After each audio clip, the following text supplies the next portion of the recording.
પછી જાઓ તમે જે કરી લો, અમે તો 30 વર્ષથી ધંધો કર્યો છે, મને તો એવી ધમકી પણ એ લોકોએ આપી છે. પણ અત્યારે એટલું ન્યુસન્સ થઈ ગયું છે, એટલું ન્યુસન્સ થઈ ગયું છે કે લિટરલી ગુંડારાજ થઈ ગયું છે. बाहर से इतने लोग खाने के लिए आते क्योंकि खाओ गली हो गया.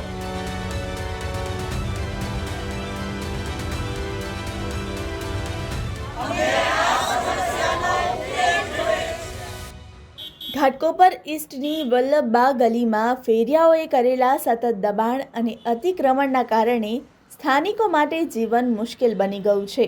ગલીમાં પગ મૂકવાની જગ્યા ન હોવાથી બાળકો, વૃદ્ધો અને રાહદારીઓને ભારે હાલાકીનો સામનો કરવો પડી રહ્યો છે. સતત થતા ત્રાસ અને સત્તાતંત્રની નિષ્ક્રિયતાથી કંટાળીને હવે નાગરિકોએ રસ્તા પર ઉતરી આવ્યા છે. જુઓ મુંબઈથી ખુશ્બુ મુલાણી ઠક્કરનો આ ખાસ રિપોર્ટ. આજે આપણે છીએ ઘાટકોપર ઈસ્ટમાં વલ્લભબાગ એરિયામાં, જ્યાં ખાઉગલી આવેલી છે. અહીંના નાગરિકો ફેરિયાના સતત વધતા જતા કબજાને કારણે ખૂબ જ પરેશાન થઈ ગયા છે. રસ્તા પર ચાલવું મુશ્કેલ બની ગયું છે. બાળકો હોય, વૃદ્ધો હોય કે અહીં ચાલતા રોજના નાગરિકો હોય, એમના માટે આ બહુ મોટી સમસ્યા બની ગઈ છે. નમસ્તે, હું છું ખુશ્બુ. આ મુદ્દાને લઈને ઘાટકોપરના નાગરિકોએ આજે એક રેલીનું આયોજન કર્યું છે. તો ચાલો આજે આપણે રહેવાસીની વાતો અહીંના સમાજદારો સુધી પહોંચાડીએ. સ્થાનિક નાગરિકોએ આ મુદ્દે અનેક વખત સત્તાધીશોને ફરિયાદ કરી છે, તેમ છતાં હજી સુધી આ ગંભીર સમસ્યાનું યોગ્ય નિરાકરણ નથી આવ્યું. મારું નામ દક્ષા ભાનુશાલી છે. હું અહીંયા 4 વર્ષથી અહીંયા રહેવા આવી છું અને હમણાં તો હું અર્જન વિરજી આપણે જલારામનગર 1માં અમે રહીએ છીએ. અમારું બિલ્ડિંગ કોર્નર પર જ છે. સૌથી વધારે જે એન્ટ્રન્સ છે અમારા બિલ્ડિંગનું છે, અમારે જ બિલ્ડિંગને વધારે ત્રાસ છે. કારણ કે 4-5 વખત આ લોકો લગાડે ધંધો, અમને 5 વાગ્યા પછી દરવાજા બંધ, બારીઓ બંધ કરવી પડે છે. તો મચ્છરોનો ત્રાસ અને રાતના 1:30-2 વાગ્યા સુધી એ લોકો બંધ જ નથી કરતા. એ લોકોને લિટરલી રિક્વેસ્ટ કરીએ છીએ કે અમને સુવા નથી મળતું, તો એ લોકો માનતા જ નથી ને કહે છે જાઓ તમે જે કરી લો, અમે તો 30 વર્ષથી ધંધો કર્યો છે. મને તો એવી ધમકી પણ એ લોકોએ આપી છે કે તમે, હું તો 30 વર્ષથી ધંધો કરું છું. મને તો એમ કીધું છે એ લોકોએ. હું તો 1-1.5 મહિનાથી અમને રિક્વેસ્ટ કરવા જાઉં છું કે પ્લીઝ તમે ધંધો બંધ કરો, અમને સુવા નથી મળતું. અને રોજ હવાનો એ લોકોના વાસણ ધોવે ક્લીન, એટલે 2:30 વાગ્યા સુધી એ લોકો અહીંયા બંધ જ નથી થતી. અને રોજ અહીંયા છોકરા નાનો છે એને પણ સ્કૂલ અમે ઉઠી નથી શકતા, રાતના સુવા જ નથી મળતું 2-2:30 વાગ્યા સુધી કે શું અમે સવારના વહેલા ઉઠીને મારા છોકરાનું સ્કૂલ મૂકું. એટલો ત્રાસ વધી ગયો છે, મચ્છરોનો ત્રાસ. એટલે એ લોકોનો એક તો પછી એ લોકોનું પાર્કિંગ, એક તો બધા બાઇકવાળાને, પછી જે એના જે કસ્ટમરો ને એ લોકોની જોડે એટલું બધું ધમાલ ચોકડી ને આપણને છે ને આપણે શાંતિ, અમારી તો બિલ્ડિંગમાં શાંતિ જ નથી. અમારે 8-15 દિવસ રોજ ઝઘડા હોય, રોજ એક્સિડન્ટ કે બધું ટર્નિંગ પોઈન્ટ બધા વન વે ને રોજ બાઇકવાળાના ઝઘડા ને કંટાળીને અમે બારીઓ બંધ કરી રાખી છે. પણ રાતના એટલો તો બિલ્ડિંગ છોડીને જતા રહ્યા છે. એટલો ત્રાસ છે અમને. રાખી કોઠારી છું. અમે અહીંયા, હું તો બોર્ન એન્ડ બ્રોટઅપ અહીંયાની છું, પણ આજે 25 વર્ષનું પહેલાંનું ઘાટકોપર ને અત્યારનું ઘાટકોપર એટલો ફરક છે કે અમે પહેલાં આંખ બંધ કરીને ચાલી શકતા હતા, પણ અત્યારે એટલું ન્યુસન્સ થઈ ગયું છે, એટલું ન્યુસન્સ થઈ ગયું છે કે લિટરલી ગુંડારાજ થઈ ગયું છે કે અમે કંઈ બોલવા બી જઈએ ને તો બીજે કે ત્રીજે દિવસે તો કોઈ નીચે આવી જાય કે શું છે, આમ છે, એક ધમકી આપીને વયા જાય. પણ હવે અમે કોઈ ધમકીથી અમે ચલાવવાના નથી અને અમે ડરવાના પણ નથી. અમે બધા જ સાથે છીએ અને આખો એરિયો સાથે છે.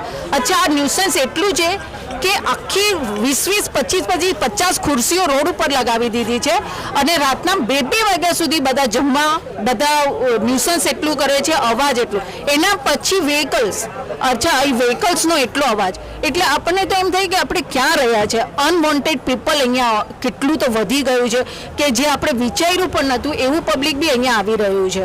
અચ્છા, આ બધા જેટલા ફેરિયાવાળા છે એ બધા એટલા પૈસાવાળા છે, એટલી પ્રોપર્ટી છે એ લોકોની કે એ લોકો પોતે પોતાના સ્ટોલ લઈ શકે, દુકાન લઈ શકે, પણ નહીં, એ લોકોને અહીંયા આ જ એ લોકોએ બાપાનું રાજ કરી નાખ્યું છે. તો આ બધું ન્યુસન્સ અમને બહુ જ છે. પ્લીઝ, અમને બધા ધમકી તો ખૂબ જ રોજની મળે છે અને અમને આમાંથી કોઈ પણ ઉપર સુધી હેલ્પ કરી શકે ને તો હું રિક્વેસ્ટ કરું છું, તો મોદીભાઈ સુધી કહું છું કે મોદીભાઈ આ બધું અમને સાંભળે અને અમને હેલ્પ કરે. મારું નામ સાહિલ દેસાઈ છે અને હું વોરસ અપાર્ટમેન્ટમાં રહેવા આવ્યો છું છેલ્લા 1.5 યરથી. અને અમે રહેવા આવ્યા તો પણ અમે એક્સપેક્ટ નહોતું કર્યું કે અમને લોકોને આટલું ન્યુસન્સ જોવા મળશે આ આટલી સારી જગ્યા પર. અમે આટલા પૈસા ખર્ચીને અમે લોકો રહેવા આવ્યા છે, પણ અમે જેવા નીચે ઉતરે છે ગેટની બહાર અમને કચરો જોવા મળી રહ્યો છે, પાર્કિંગ બધા મૂકી દી છે, ગંદકી એટલી થઈ ગઈ છે કે ન્યુસન્સ થઈ ગયો છે અમે લોકોને. એટલે અમે ઘણું ટ્રાય કરી રહ્યા છીએ કે એને સોર્ટ આઉટ કરવા માટે. સો અને અત્યારે જીવા એટલે કે અમે કમ્પ્લેન્ટ્સ પણ કરી ચૂક્યા છે BMCને. અત્યારે છેલ્લે BMC 2-3 ટાઈમ એક્શન લે છે, પણ હવે શું થાય છે BMC આવે છે એટલે બધા વયા જાય, પછી જેવા BMC વયા જાય એટલે પાછા એ લોકોના પ્રોપર જગ્યા પર આવી જાય છે. એટલે અમે લોકો હવે પોલીસમાં પણ કમ્પ્લેન કરી ચૂકી છે 3 થી 4 ટાઈમ. અને અમારા સોસાયટીવાળા પણ બધા સપોર્ટિવ છે અને અમારા બધા અહીંયા એરિયાઝના બધા સોસાયટીવાળા પણ અમને અત્યારે સપોર્ટમાં છે કે ભાઈ આ બધું ઇલીગલ હોકર્સ બધા બીજી જગ્યાએ શિફ્ટ થઈ જવા જોઈએ. સ્ટાર્ટ થાય છે 3 વાગ્યાથી. એ લોકો 3 વાગ્યાથી ચાલુ થાય અને રાતના 1:30-2 વાગ્યા સુધી પછી અમને એટલું અવાજનું ન્યુસન્સ ને બધું. એ લોકો યુટેન્સિલ્સ ધોવે છે, પ્લસ અમારી ઘરની બિલ્ડિંગની સામે જે ગાર્ડન છે that has to close down. 10 વાગે બંધ થવું જોઈએ, એના બદલે એ લોકો ખુલ્લું રખાવે છે અને એનું પાણી વાપરે છે, ત્યાં જગા વાપરે છે એ લોકો. એટલે એ ત્રાસ બી અમને બહુ છે. તો આ બધાની કમ્પ્લેન તમે BMC ને કરી છે? BMC ને ઓલરેડી અમે લેટર લખી ચૂક્યું છે. કેટલા વખત લેટર? સોરી, અમે ઓનલાઈન કમ્પ્લેન કરી છે. હમણાં 2 થી 3 વખત કમ્પ્લેન કરી છે. એનો કાંઈ રિસ્પોન્સ આવ્યો ખરો? આજ થયું છે કે ગાડી આવે છે, સાંજે ઊભી રહે છે, પછી જેમ ગાડી જાય એટલે પાછા ધંધે લાગી જાય છે. અને બીજો એક પ્રોબ્લેમ જે અત્યારે ચાલી રહ્યો છે છેલ્લા અમે લોકો 6 મહિનાથી જોઈ રહ્યા છે કે એકચ્યુઅલી આ ગલી છે 1 વેની, પણ અહીંયા હવે 2 વે સ્ટાર્ટ થઈ ગયા છે. પહેલાં સાયકલવાળા ચાલુ કર્યું, પછી બાઇક ચાલુ થઈ, પછી ઓટો ચાલુ થઈ, અને હવે 4 વ્હીલર્સ.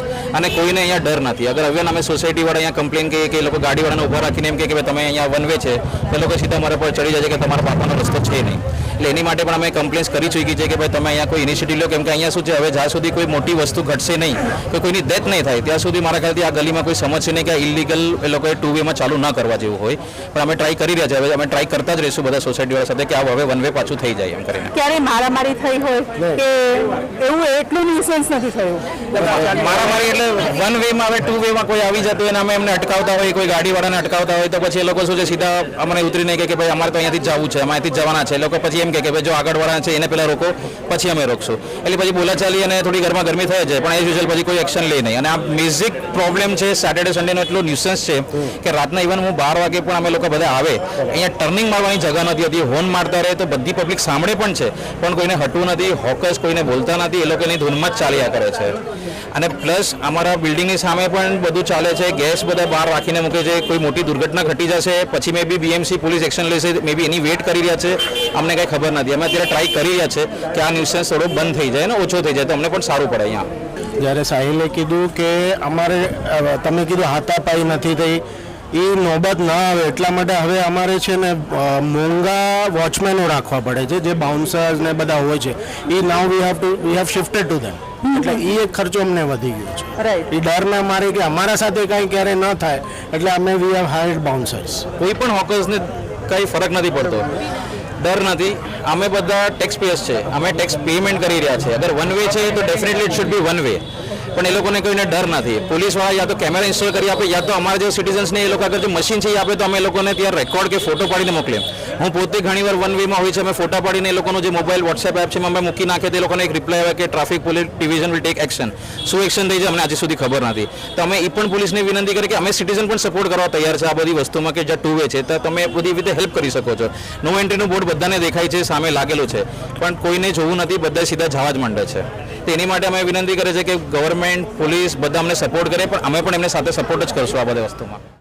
ફેરિયાઓના આડેધડ કબજાના કારણે રોજિંદી અવરજવર મુશ્કેલ બની ગઈ છે અને આનાથી માત્ર રાહદારીઓ જ નહીં પણ સમગ્ર વિસ્તારની ટ્રાફિક વ્યવસ્થા પણ ખોરવાઈ રહી છે. મારું નામ રમેશભાઈ. આ ઓલરેડી ના ફેરીવાળા સેક્ટર છે, અહીંયા બોર્ડ વાળી નાખ્યું છે આ લોકોએ, બરાબર છે. હવે ત્યાં આટલા આવવા જવાના 1 વે જેવું કાંઈ રાખ્યું નથી. 1 વે જ છે, આ 1 વે છે. 1 વે જેવું નથી આની અંદર જરા પણ. આ બે બાજુથી ધ્યાન રાખવું પડે અમારા લોકોને. આઈ એમ 80 years old, મને 80 વર્ષ છે. તો કેવી રીતે માણસે કેવી રીતનું માણસે ચાલવાનું, ક્યાંથી કેવી રીતે ચાલવાનું? બધેથી સામેથી ગાડી આવે છે, આ બાજુથી ગાડી આવે છે, અને ફેરિયા લોકો જગા તો રાખે છે પછી પોતાના આગળ બાઇક રાખી દે છે, એટલે તમારે એ જગ્યા પર રોકાઈ જાય, એટલે તમે હાલી જ ન શકો. તમે કોઈ ફૂટપાથ પર તો ચાલવા જેવું જ નથી. ફૂટપાથ પર ચાલવા જેવું જ નથી. કેવી રીતે માણસ શું કરે એકદમ બુઢા માણસ. અને અહીંયા જિલ્લા અધ્યક્ષની ઓફિસ છે, કાંઈ કરતા નથી. આટલી મોટી જિલ્લા અધ્યક્ષની ઓફિસ છે, એ બધા આવે છે અહીંયા. કિરીટ સોમૈયા આવે છે, એની અંદર કોટક આવે છે, પછી પ્રકાશભાઈ મહેતા આવે છે, પછી પરાગ શાહ આવે છે. એ લોકોને નહીં દેખાતું હોય? પરાગ શાહ લોકો તો અહીંયા જ રહે છે, પ્રકાશ મહેતા એ લોકો અહીંયા રહે છે, એ લોકોને નહીં દેખાતું હોય? અહીંયા આટલા બધા બાકડા નાખી જાય છે. જ્યાં આરોગ્ય માટે આવે છે ત્યાં એ લોકોએ ત્યાં સ્ટોલ નાખી દીધા છે. જ્યાં આરોગ્ય માટે લોકો આવે, કેસરવાળા ગાર્ડન પાસે જુઓ તમે, સ્ટોલ નાખેલા છે. કેવી રીતે આવ્યા છે કોને ખબર છે. તો ત્યાં ટાઇટન પાસે તો કીધું કોઈ હતો મોટો બિલ્ડર, એટલે ત્યાંથી નીકળે અગ્રવાલ જ્યુસ ને એ લોકો ગમે ત્યાં માણસો ઉભાડીને ત્યાં ખરીદી કરે છે. અહીંયા બી માણસો ગાડી અહીંયા ઊભી રાખી છે, ફ્રોકની ખરીદી બેઠા બેઠા ગાડીમાં કરે છે. માણસ ચાલે કેવી રીતે? કોઈ વ્યવસ્થા નહીં. અને જિલ્લા અધ્યક્ષની ઓફિસ છે. અમને તો એ જ નવાઈ લાગે છે કે અમે લોકો કેટલા તકલીફમાં છીએ. અહીંયા જિલ્લા અધ્યક્ષની ઓફિસની અંદર કાંઈ થતું નથી એકદમ. આ લોકોને દેખાતું નહીં આટલા બધા છે. એ લોકો શું કહે બેટા, મારી વાત સાંભળ, એ લોકો શું કહે, એ લોકોને શું, એ લોકો ધંધો લઈને બેઠા છે બેટા. આપણે શું, આપણે એને કહીએ ભાઈ ઇધર મત બેઠો, કિધર જાયગા હમ લોગ કિધર જાયગા, આવી વાત છે ને. તો મારું એમ કહેવાનું છે શું છે કે તમે કોઈ એવો રસ્તો આ લોકો BMC વાળાએ કાઢવો જોઈએ કે એની અંદર શું છે કે આ લોકોને કાંઈ કોઈ જગ્યા આપી દો તમે, જેથી કરીને લાંબે, કે જેથી કરીને એ લોકોનો ધંધો કરે. એ લોકોને કોઈ દુશ્મની નથી આપણે, સૌ પોતપોતાની રીતે. પણ શું છે કે આજે લોકોને એટલો ત્રાસ છે. એક તો जगह रोकने के बाद भी टेम्पो भी है ये लोग का, एक का सबका टेम्पो है, वो भी जगह रोकता है.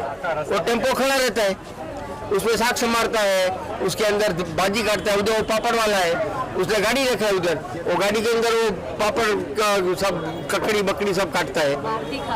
हाँ, और बाहर से इतने लोग खाने के लिए आते क्योंकि खाओ गली हो गया. ત્યાં ટ્રાફિક બંધી કરી દો, નો એન્ટ્રી કરી દો, ના એ બાજુ ના આ બાજુ. મારું નામ માવજી શાહ, અહીંયા 60 વર્ષથી રહું છું. અને જ્યારે શરૂઆત હતી ત્યારે બે અમે આવતા જતા હતા બંધુ. હવે ફેરિયાઓથી અમને તકલીફ એટલી છે કે એક તો ચાલવા જ, મેં તો અહીંયા ગલીમાંથી આવવાનું છોડી દીધું. પણ કંઈ જો ફરવા નીકળતા 5:30-6 વાગે, હવે અહીંયાથી હાલતા કારણ મને પોતાને 2 વખત અનુભવ થઈ ગયો. હું આ બાજુથી નીકળું એટલે જગ્યા હોય નહીં, ત્યાં સામેથી ગાડી આવતી હોય, એટલે ગાડી આવે એટલે કંઈક હવે એક તો લાકડી હોય, એક તો ચાલવાની તકલીફ હોય.